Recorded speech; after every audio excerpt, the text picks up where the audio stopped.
একজন বিএনপি নেত্রীর কথাগুলো শুনেন। সে 17টা বছর সে মাঠে সংগ্রামে ছিল এবং যারা সে লড়াই রাজপথে সংগ্রামে ছিল, এবং আমরা যারা বারবার জেল সে খেটেছি, কারাবরণ 17 বছর দলের ঢাল হয়ে আমরা থেকেছি।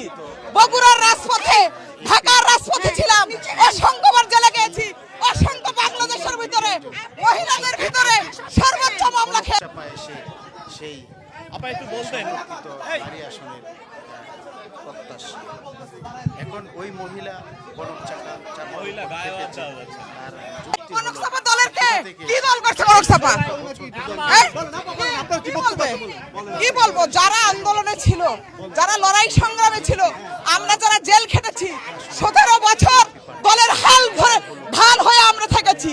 বগুড়ার রাজপথে, ঢাকার রাজপথে ছিলাম, অসংখ্যবার জেলে গিয়েছি, অসংখ্য বাংলাদেশের ভিতরে মহিলাদের ভিতরে সর্বোচ্চ মামলা খেয়েছি।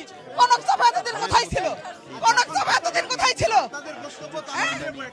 তাহলে আমাদের সরাচ্ছেন কেন? ভুয়াই কনক চাপাকে এতদিন কে ছিল? আমরা সুবিধাবাদীদেরকে দেখতে চাই না। রাজপথে যারা লড়াই সংগ্রাম করেছে, আমরা তাদেরকে চাই, আমরা তাদেরকে চাই। নো, কিসের কনক চাপা? আমার নাম সুরাইয়া জেরিন রনি, আমি বগুড়া থেকে এসেছি।